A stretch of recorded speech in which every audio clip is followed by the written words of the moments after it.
carta de Paulo aos Filipenses, no capítulo 2, e pode abrir aí, na carta de Paulo aos Filipenses, no capítulo 2, nós vamos ler do versículo 5 ao 8 e depois do 9 ao 11. Vamos orar? Senhor Deus, muito obrigado pela Tua graça, pelo Teu favor. Obrigado, Senhor, por essa noite tão linda na Tua presença. Te peço, Senhor, unção, nitidez, sensibilidade e compaixão, para que o Teu amor chegue no coração das pessoas, transformando-as em Teu nome e para a Tua glória, em nome de Jesus. E todo o povo de Deus disse, amém.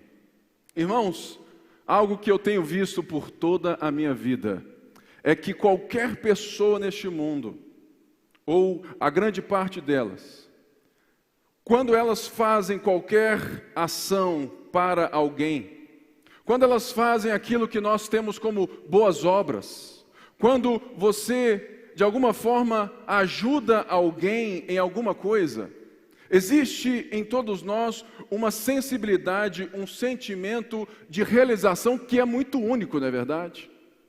Muitas vezes nós temos essa expressão. E muitas pessoas no mundo inteiro buscam amar as pessoas justamente sendo ajuda, socorro, sendo um abraço, sendo aquilo que elas precisam naquele momento. E de fato não existe sentimento talvez tão pleno quando nós nos sentimos justamente como importantes para a vida de alguém, não é assim? Quantas vezes e quantas pessoas saem às ruas entregando marmita e tantas coisas, roupas, e elas voltam para casa com um sentimento de dever cumprido. Mas existe uma coisa que muitas vezes pode desvirtuar essa atitude, que é justamente quando nós entendemos que essa boa ação, ela está justamente para que eu me prove ou que eu faça alguma coisa para merecer algo em troca. A Bíblia diz algo muito claro, que o homem é pecador, que existe no coração de todo o homem, de todas as pessoas após o pecado, existe a sementinha do orgulho. E por mais que nós, de fato, temos a capacidade de ver o outro, existe sempre em nós uma coisa que é o sentimento de retribuição. É muito simples ver isso. Quando você se casa, quando muitos se casam, eles se casam para serem felizes. A partir do momento que eles estão ali totalmente imbuídos, sabe, intensos na relação, apaixonados, é tudo muito lindo. Mas quando a retribuição, quando a outra pessoa, ela de alguma forma não está retribuindo o sentimento do amor que aquele o dispôs, a pessoa começa a deixar de se expressar para o bem do outro. Justamente porque existe no coração do homem essa sensação e essa busca por reconhecimento, ainda que seja nas relações mútuas de carinho e de amor.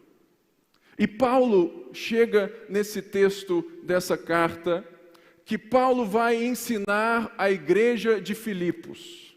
Lembrando, a igreja aqui era uma igreja em uma cidade romana, aonde o mérito, a honra ao mérito, aonde o status de ser um cidadão romano era muito valioso.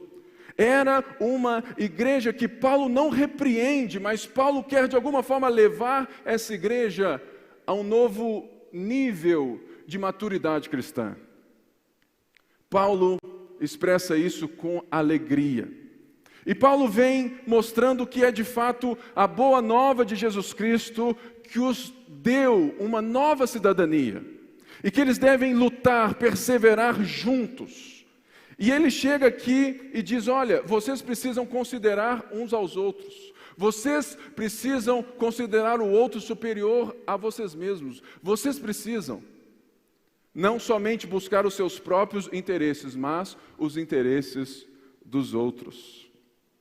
Paulo vai nos mostrar que a partir de um novo Senhor, por quê? Porque a partir de agora Paulo vai muito, de fato, dizer que o nosso Senhor, que nos rege, nos governa, é diferente do Senhor dos romanos. Porque ele tenta buscar um contraponto de uma coisa que era muito sutil e muito nítida na vida daquela igreja.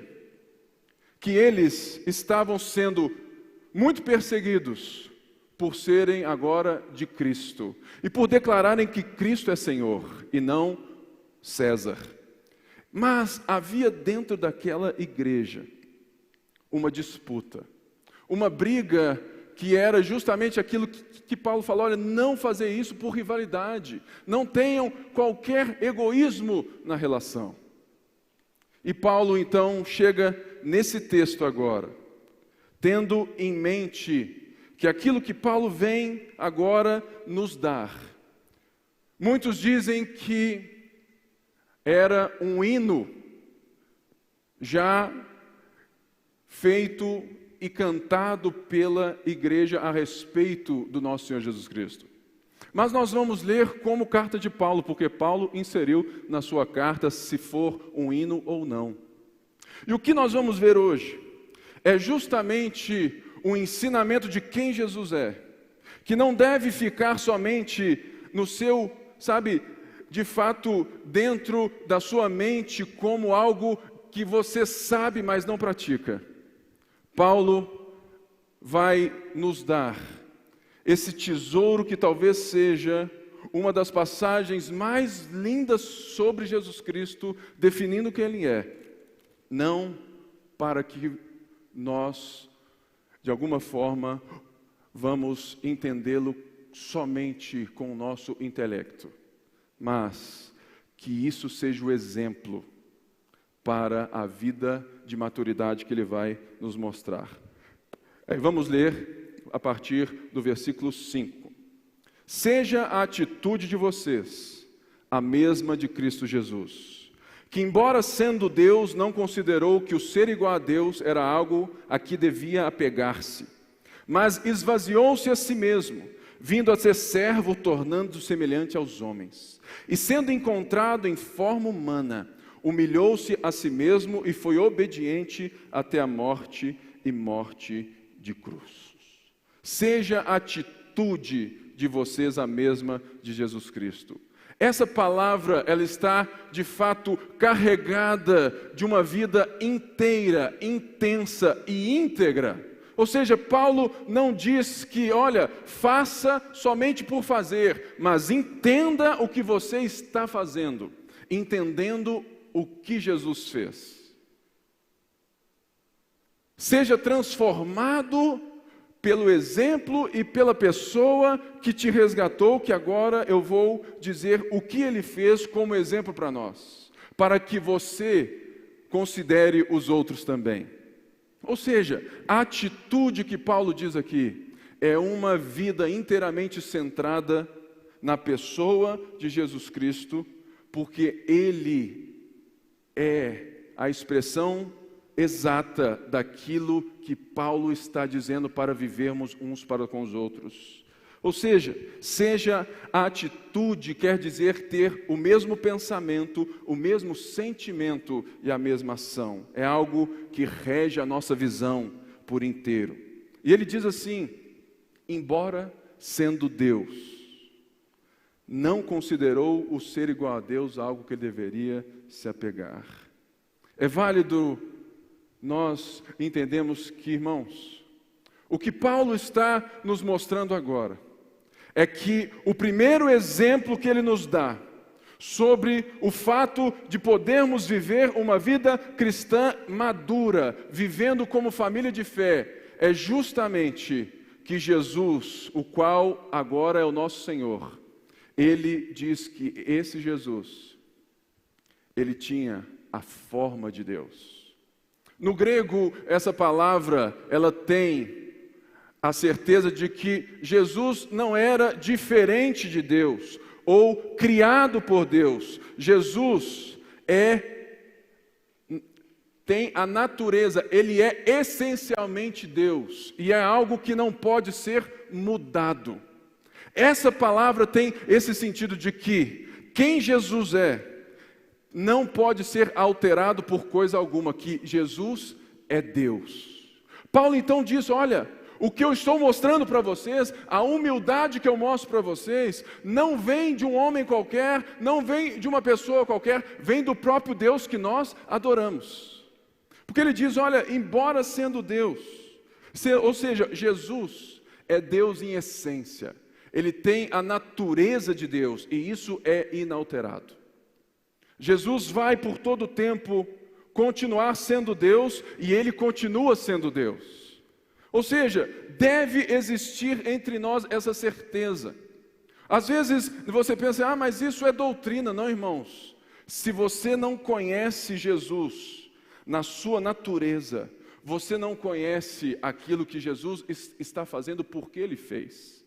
Logo, nós devemos entender que Paulo está dizendo que Deus não considerou quem ele era algo que ele deveria se apegar. Em qual sentido? Ou seja, Jesus sendo Deus, ele não olhou para si de maneira egoísta, ele não reteve os seus direitos, ele não usou dos seus privilégios de ser Deus, algo que ele deveria se autopromover ou exercer justiça que ele poderia ter. Você entende isso, irmãos, que nós não temos qualquer mérito para que Jesus olhe para nós e fale assim, puxa vida, essa pessoa é legal, que moça bonita, eu vou morrer por ela. Não, Paulo diz em Efésios 2 que nós estávamos mortos nos nossos pecados. Ou seja, Paulo diz que esse Deus, a segunda pessoa da Trindade, o Filho de Deus, não julgou quem ele era, algo que ele deveria considerar, porque Deus é amor.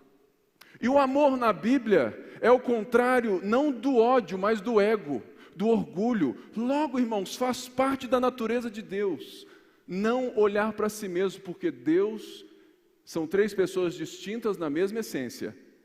O Pai honra o Filho, que o Filho ama o Pai, e o Espírito honra o Pai e o Filho. Por isso que Deus só pode ser amor, chamado como característica e natureza. Por quê? Porque Deus sabe o que é honrar e se entregar a alguém. Porque Ele, na sua relação mútua, nesse mistério da Trindade, Deus jamais busca honra exercendo o direito sobre alguém, nessa maneira egoísta de ser. Isso é coisa de gente caída.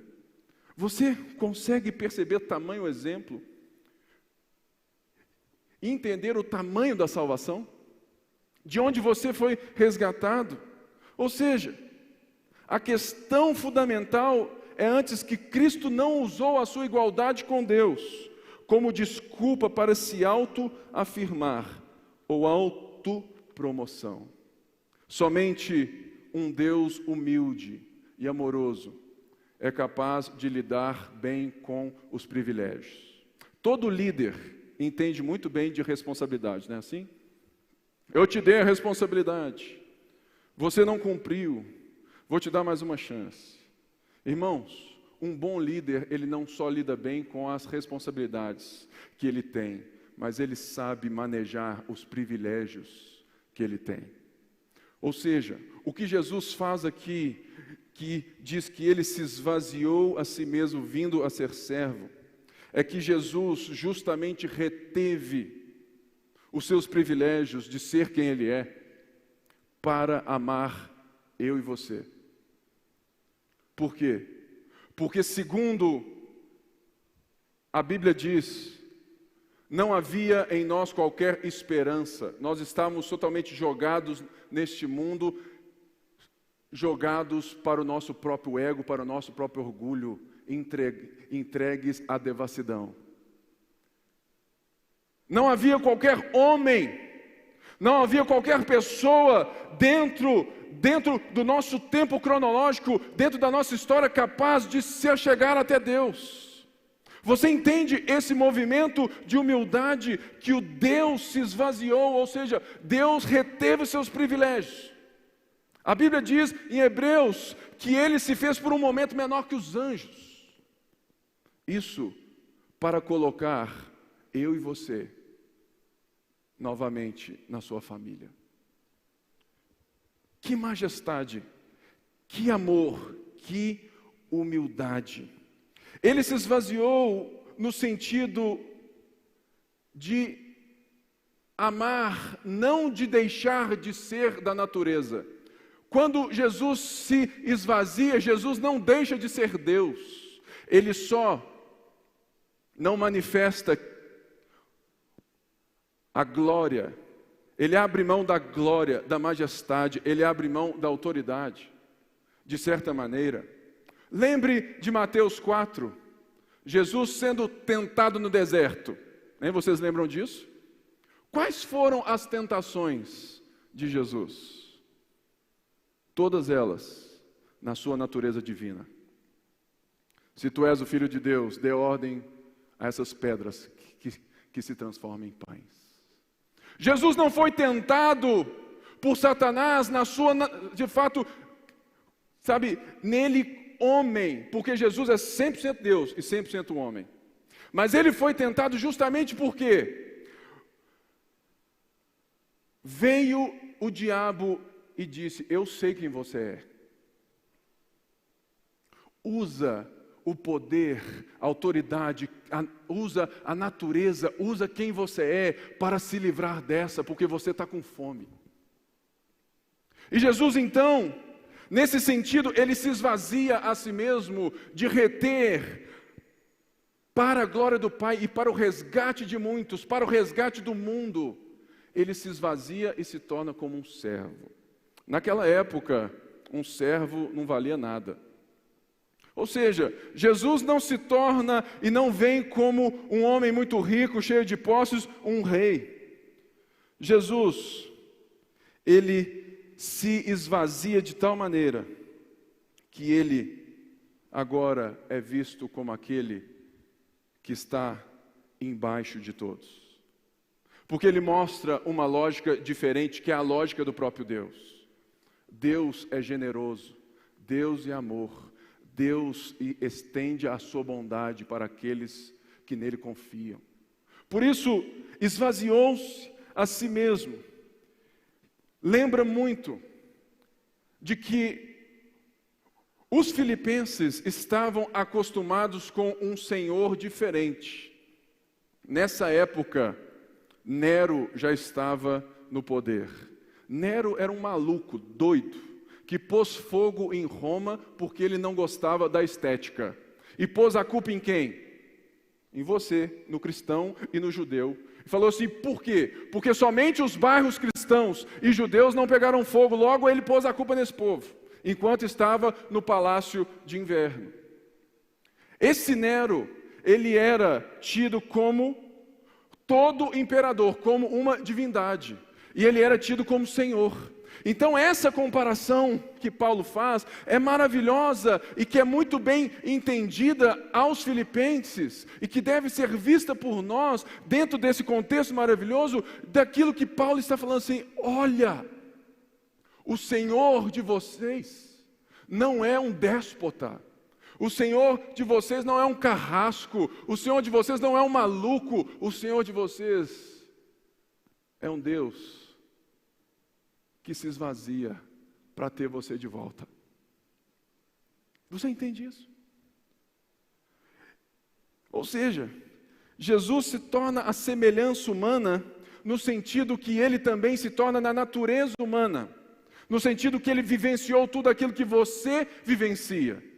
Enquanto Adão no jardim não tinha da natureza de Deus e quis ser igual a Deus, Jesus, sendo Deus, se torna o segundo Adão, segundo Paulo, porque ele vem para resgatar-nos dos muitos pecados. Ou seja, é um movimento diferente.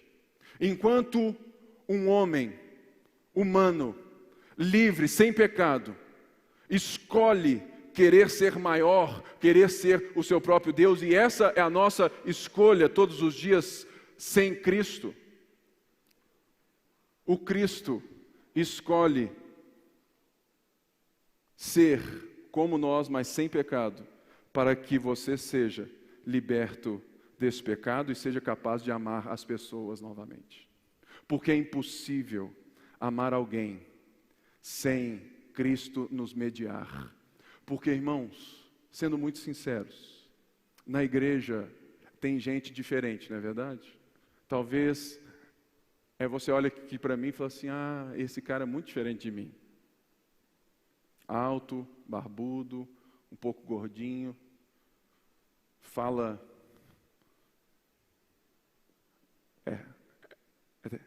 talvez umas palavras que eu não entenda, ou entendo tudo. Ele insiste muito, aqui com certas coisas. Eu nunca seria amigo desse cara.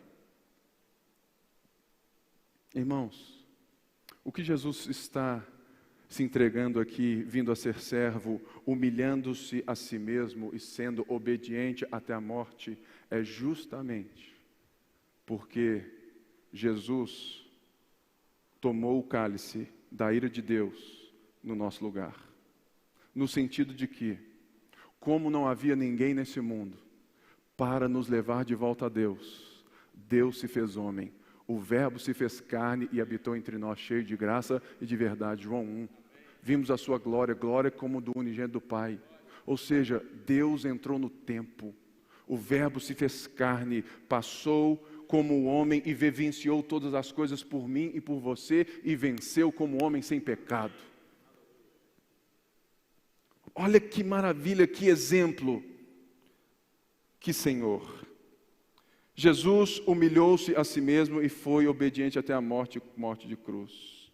Ele não basta ser servo, ele tem que descer mais um degrauzinho, para que você entenda que o exemplo de cristianismo que ele nos chama a viver, não é esse cristianismo do Deus me dá dinheiro aí, não é dessas marchinhas de carnaval que a gente apropria na nossa teologia, nos nossos cultos, mas o Deus que se fez carne e habitou entre nós, é um Deus que é capaz de mediar o nosso relacionamento quando nós não somos afins e quando nós não nos gostamos, porque em Jesus nós temos paz. Em Jesus nós temos derrubado o muro de inimizade. Em Jesus eu consigo me relacionar e te amar, porque Ele me amou primeiro. Por isso que Paulo fala, olha, considerem os outros diante de tão maravilhosa graça. E Jesus não apenas viveu, Ele morreu a morte, Ele morreu a nossa morte. E a morte era de cruz. Jesus foi considerado como o maior dos assassinos. Ele foi junto, ele morreu ao lado de 2 ladrões. Jesus não era visto como um bom homem, porque não se batam bons homens. As pessoas só matam aqueles que são ameaças para elas. Mas uma das coisas mais lindas é que esse texto nos mostra que Jesus não foi morto, Jesus não foi assassinado pelos romanos ou pelos judeus. O texto nos mostra que Jesus se entregou. Ele estava naquela cruz, não porque o colocaram lá, porque ele foi obediente ao Pai até a morte, foi o Pai que o colocou lá, para que Jesus agora não seja o unigênito do Pai, mas o primogênito dentre muitos. Você pode dar um glória a Deus aí, querido, porque é você que está inserido. Aleluia! Ele levou o castigo que nos traz a paz. Irmãos, o Império Romano usava da cruz nas estradas para mostrar o seu poderio. A cruz era o jeito mais horripilante, cruel de exercer justiça que o Império Romano tinha. Você tinha a Pax Romana, ou seja, Roma fez boas estradas, ligou o mundo, ligou o seu império para ter comércio, para ganhar imposto. Ou seja, e Roma garantia a sua liberdade de ir e vir para comércio. Você tinha certeza que na estrada era mais tranquilo. Mas eles mostravam justamente porque na estrada tinham cruzes, com ladrões agonizando, crucificados, no sentido de mostrar, de Nero, do Senhor romano, mostrar, olha, no nosso reino, no nosso império, quem é assassino, a gente deixa sufocando na cruz. E você já parou para pensar a realidade de que a cruz é para nós hoje? Jesus tamanho se integrou na cruz, que a cruz para nós hoje não é sinal de morte, mas de esperança. Ninguém sabe, ninguém lembra que a cruz era esse meio de matança, de crueldade romana. Todo mundo, quando vê uma cruz hoje, se lembra de quem? Do nosso Senhor Jesus Cristo, que se entregou por nós, que esvaziou. Sua entrega foi tão grande que a cruz não é mais conhecida como um meio de terror. A cruz demonstra para nós a concretização dos planos de Deus, da ação de Deus, de nos resgatar daquilo que era impossível. A cruz, a obra de Jesus Cristo nos livra e nos redime do pecado e da morte. Tende em vocês, tenham a mesma atitude que houve em Cristo Jesus. Deus amou o mundo de tal maneira, portanto, quem crê nessa obra, quem crê nesse esvaziamento, nessa humildade de Deus, agora recebe paz. Irmãos, Paulo exorta a esses amigos de que, olha, eu estou unindo o povo de toda tribo, língua, raça e nação. Porque agora não existe mais inimizade entre vocês e Deus, porque eu sou o caminho, a verdade e a vida. A minha obra, a minha morte, a minha obediência trouxe a redenção. E já não existe mais qualquer inimizade entre vocês, judeus e gentios. Porque agora somos um só corpo. E é isso que Paulo chama, olha Filipenses, olha Igreja da Lagoinha, olha Brasil, olha igreja, olha cristãos do Brasil. Vocês precisam parar e pensar no testemunho que nós temos dado, porque a grande verdade, será que nós temos sido vistos como um povo unido? Como um povo que se ama e se entrega? Será que nós temos sido essas pessoas? Ou a nossa relação com Jesus é mais parecida com uma relação de um mercador, de um autopromotor, de um fornecedor de bênção? Veja o que Paulo está falando, querido. A incongruência, isso não faz sentido com muitas das nossas mensagens de que Deus está aqui só para te dar, para te dar e para te dar. Deus te convida nessa noite a um novo nível de relacionamento, a expressar a natureza, o caráter que Ele está formando em você, de amor aos outros. Isso é a coisa mais difícil que tem, é por isso que a gente tem tanta dificuldade. E a gente se escusa, a gente deixa essas passagens para longe de nós, para longe dos nossos cultos, porque talvez isso não atraia os nossos projetos de serem bem-sucedidos. Tende em vocês a mesma atitude. Jesus não queria ser bem-sucedido. Jesus não queria ser aplaudido. Jesus foi obediente ao Pai. E o texto bíblico diz que por isso, a partir aí, é do versículo 9, 2, 9 a 11. Por isso, Deus o exaltou à mais alta posição, Ele deu o nome que está acima de todo nome, para que ao nome de Jesus se dobre todo o joelho, no céu, na terra e debaixo da terra, e toda língua confesse que Jesus Cristo é o Senhor, para a glória de Deus Pai. Por isso o quê? Pela humildade, pela atitude, pelo esvaziamento, por Ele ter feito o que Ele quer. Por isso, Deus faz 4 coisas que são interessantes para que você entenda o que é a exaltação acima de todo nome. No primeiro, Deus Pai ressuscitou Jesus dentre os mortos.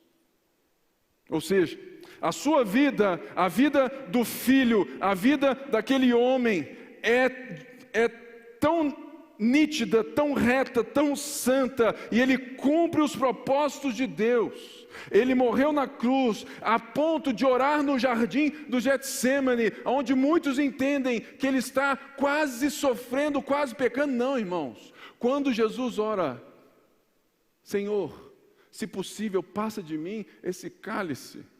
Não é porque Jesus está a ponto de se entregar e chamar e usar a autoridade da sua natureza divina e se livrar daquilo tudo. Não, Jesus está em tamanha aflição, porque ele já estava sentindo saudade do Pai que estava se afastando dele, porque ele levou sobre si o castigo que nos traz a paz. Jesus não orava ali porque ele estava quase pecando, mas ele estava orando porque ele nunca viveu separado do Pai. Como homem, ele nunca viveu senão pelo Espírito Santo, sendo aquele que vê o Pai trabalhando. Ele diz em João: eu trabalho porque o meu Pai trabalha até hoje, eu só faço o que eu vejo meu Pai fazer. Veja tamanha dependência daquele que não tinha qualquer problema com isso, que tinha glória e majestade, que é Deus em si mesmo. Por isso, Deus Pai o ressuscitou dentre os mortos e o colocou no seu lugar de glória e honra, acima de tudo aquilo que ele já estava. Mas agora, de alguma forma, Jesus não apenas era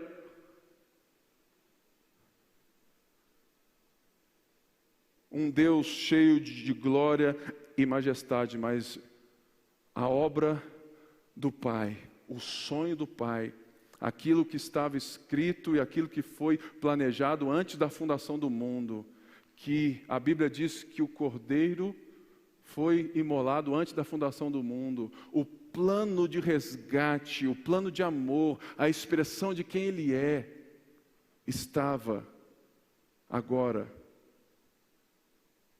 consumada.